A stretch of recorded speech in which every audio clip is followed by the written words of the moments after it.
Film Bakuman ini adalah film yang menceritakan kisah nyata perjalanan panjang seorang pembuat manga dengan berbagai lika-likunya. Oke, lanjut ke ceritanya. Selamat menikmati.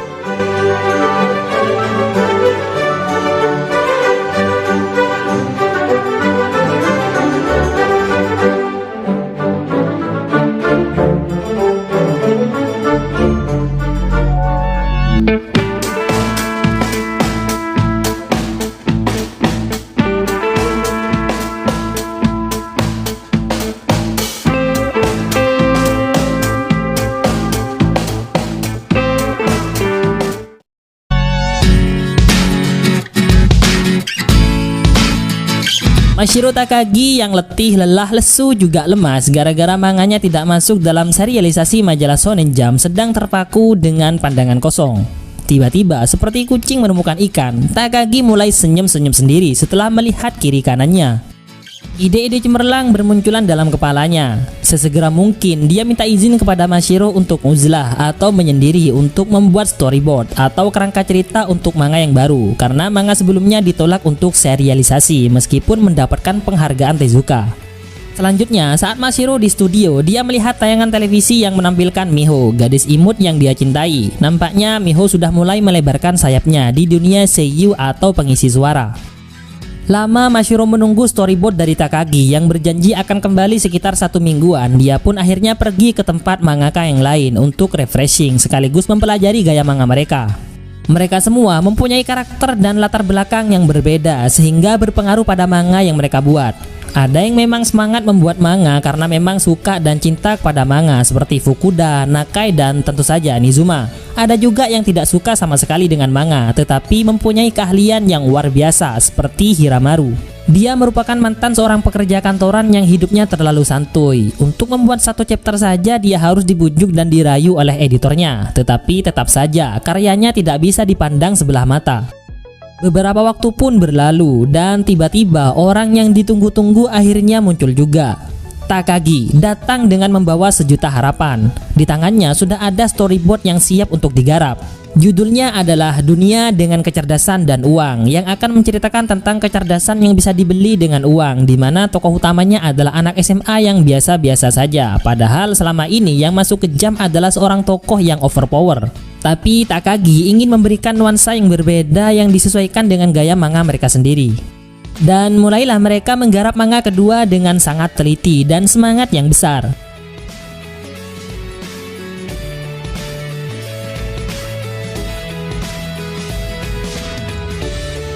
Setelah garapannya selesai, mereka langsung menuju ke Pak Hattori sebagai editor mereka. Tak disangka, Hattori sangat terkejut dan terkesan dengan karya kedua mereka ini. Selanjutnya, manga mereka dirapatkan sebagaimana rapat sebelumnya, di mana kepala editor mempunyai hak utama dalam memutuskan manga yang akan mendapatkan serialisasi. Untuk kali ini, dia menyetujui hasil karya Mashiro dan Takagi. Dengan hati yang sangat gembira, dia menghubungi Miho yang juga sedang menata karirnya. Mereka tidak lupa dengan janji mereka untuk menikah setelah manga karya Mashiro dan Takagi sukses dan dijadikan anime. Selanjutnya, manga mereka masuk di majalah Shonen Jump untuk yang pertama kalinya. Nama pena mereka dalam majalah itu bernama Ashiro Gimuto, yang diambil dari nama mereka bertiga, yaitu Miho Azuki, Mashiro, dan juga Takagi. Disinilah fase yang sangat sulit. Sebagai mangaka pemula, mereka harus bersaing di peringkat angket para pembaca dengan mangaka yang lain. Mereka harus terus berinovasi dan memeras otak mereka untuk mendapatkan cerita yang menarik dan bisa selalu diikuti dan ditunggu serta disukai oleh para penikmat manga.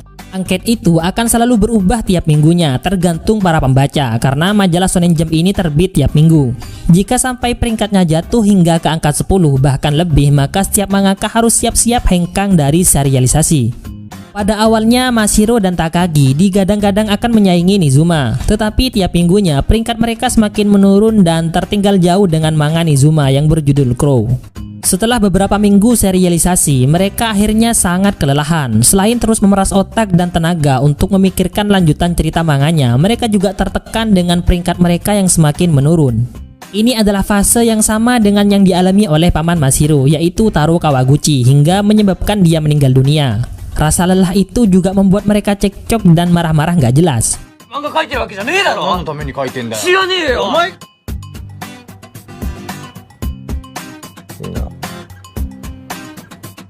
Setelah itu, Pak Hattori, editor mereka, menemui mereka untuk menyemangati dan merefresh mereka. Dari sinilah muncul ide untuk menambahkan karakter baru, di mana sebenarnya karakter itu sudah dibuat oleh Mashiro jauh-jauh hari di kala iseng. Ya, itu adalah gambar Miho yang selalu ada dalam pikiran Mashiro. Melihat itu, Hattori memberi arahan untuk memasukkannya dalam cerita mereka, dan mereka berdua pun semangat kembali menggarap manganya dengan karakter Miho di dalamnya. Perkembangan manga mereka ternyata semakin pesat dengan hadirnya karakter Miho di dalamnya. Para editor, bahkan kepala editor, sangat terkesan dengan edisi minggu ini, dan peringkat mereka langsung naik drastis dari peringkat 9 ke peringkat 4. Tak disangka selalu memikirkan yang terkasih tak selamanya berujung kehancuran. Cie, asalkan gak mikirin mantan aja.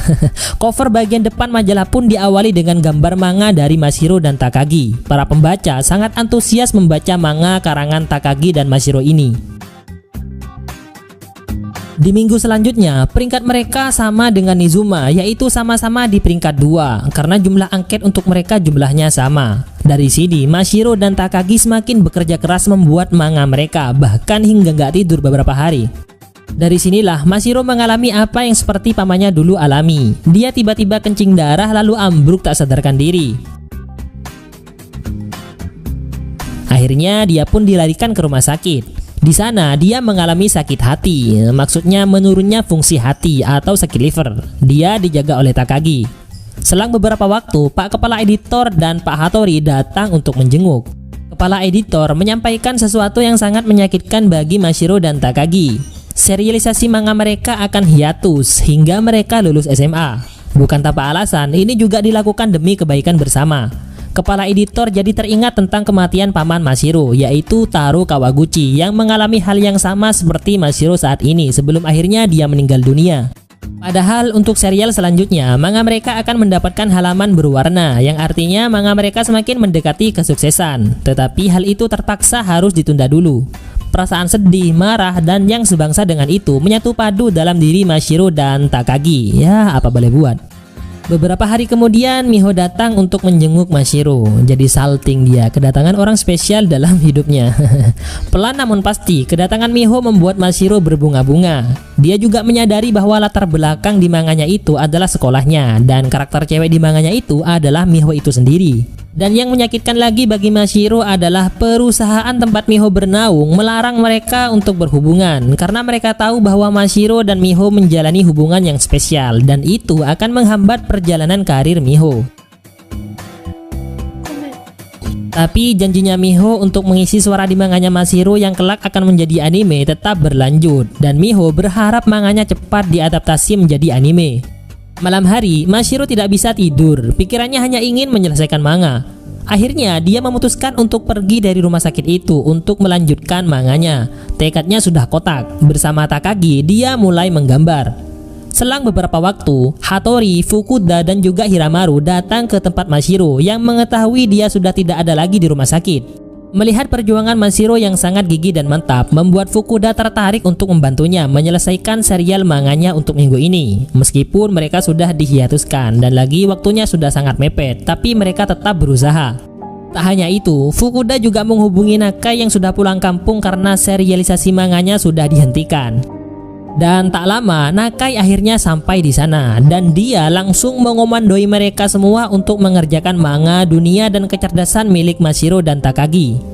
Hingga malam hari mereka berada di sana dan masih beberapa halaman lagi, padahal waktunya sudah sangat mepet sekali. Hiramaru, Nakai, bahkan juga Fukuda mulai patah semangat melihat waktu yang seakan tak memungkinkan untuk menyelesaikannya malam ini. Tak lama kemudian, Hattori datang bersama dengan Nizuma, mangaka yang selalu menjadi rival tak terkalahkan mereka. Kedatangannya ke sini menjadi ketegangan, bahkan dia sedikit menambahkan gorisan gambar di manganya Mashiro. Tak mau manganya digambar oleh orang lain, Mashiro mengambilnya kembali. Ya, meski begitu, Nizuma malah bangga melihat kegigihan Mashiro. Dia akan menunggunya di Shonen Jump, sungguh rival yang mantap. Setelah Nizuma pergi, ternyata semangat mereka semakin membara untuk melanjutkan manganya, terutama Mashiro. Dia merasa harus mengalahkan Nizuma. Setelah itu, mereka bersama-sama menuju Jump untuk menyerahkan hasil karya Mashiro dan Takagi. Di sana, mereka langsung berhadapan dengan kepala editor. Setelah melihat dengan seksama, akhirnya dia memutuskan untuk melanjutkan serialisasi manga dari Mashiro dan Takagi.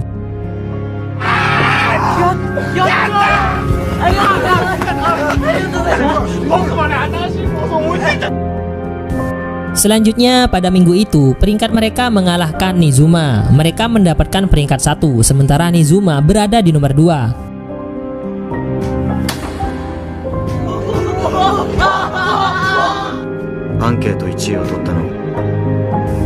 Tapi beberapa minggu setelahnya, peringkat mereka semakin menurun hingga akhirnya mereka berada di posisi paling akhir dan pada akhirnya diberhentikan.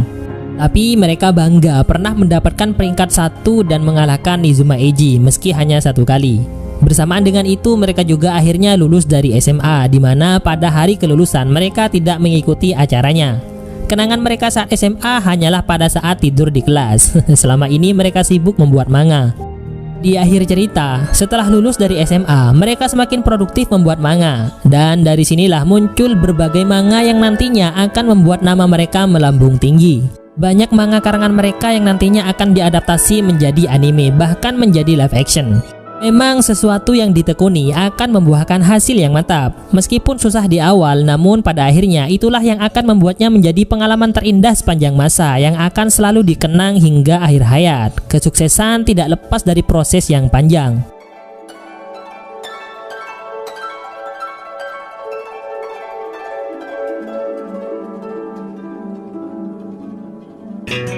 Sebenarnya saat saya lihat film ini ada sedikit kekecewaan karena seperti biasanya film live action akan banyak memangkas beberapa alur cerita, bahkan beberapa karakter.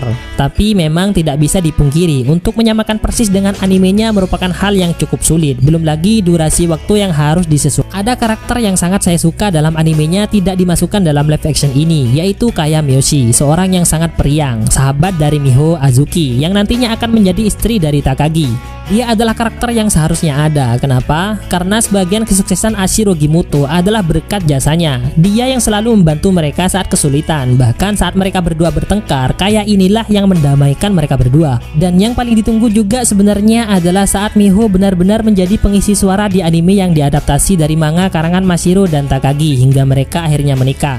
Ya mau bagaimana lagi, kita hanya sebatas penikmat filmnya, tidak ikutan buat juga. Kesimpulannya cukup bagus lah dan sangat bersyukur masih bisa menikmati film ini. Alhamdulillah. Oke wes, terima kasih sudah setia bersama kami. Semoga selalu terhibur dan sampai jumpa di video selanjutnya.